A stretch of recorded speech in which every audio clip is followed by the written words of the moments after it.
Prophet Muhammad cared so much for his people that he would have, subhanAllah, suffered or grieved himself to death over the fact that they wouldn't believe. That's how much he cared for people, right? And that's over their iman. He was a compassionate person in general. He was a merciful person in general, right? And he also, we know that famous hadith in which he said, the best of you are the best to their families, and I am the best to my family. So we know this about his family. We know this about his spouses. And we usually when we hear scholars talk about this hadith, that Prophet ﷺ was referring to men, especially to their spouses. So that we know Prophet ﷺ is an individual, is one who cared. So we cannot now take us and be in a state, because we can be in different states. Let's also acknowledge that. We can be in a state or a phase of our life. We're just not feeling it. We kind of don't care.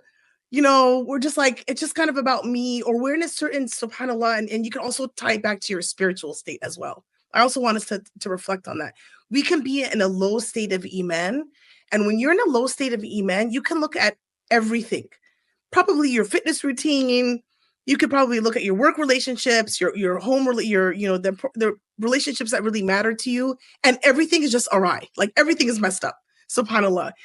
You can usually go back and look at your state, your relationship with Allah subhanahu wa ta'ala.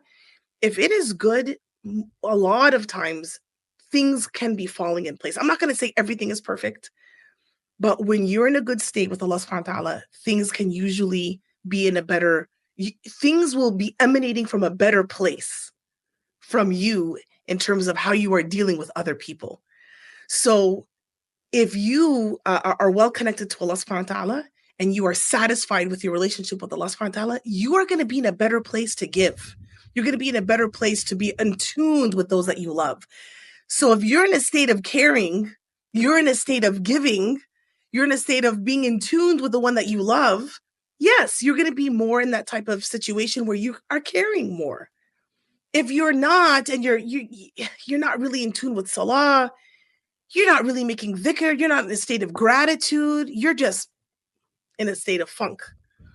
How do you think your relationships are going to be? And especially the one that's the most delicate and the most sensitive, which is your marital relationship. SubhanAllah. I'm telling you, look at that correlation. I'm sure you're going to find it. I know for myself, I've seen that correlation for myself. SubhanAllah. So think about that. Again, sometimes we want to find, like, did I say the right thing? I need to fine tune. Do I need to exactly restate what my spouse says? Yes, those things can help. I'm not going to understate that. But are we in a state of caring? Do I care about what my spouse is feeling? Do I care about what they like? Do I care about what they don't like? Am I showing that care when they're telling me about something that they're interested in, when they're telling me about what they're frustrated with, or they're telling me about their day?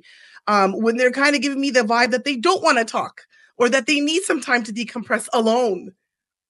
Am I picking that up because I'm in a state of caring? Okay. I'm going to be better able to receive all of that information.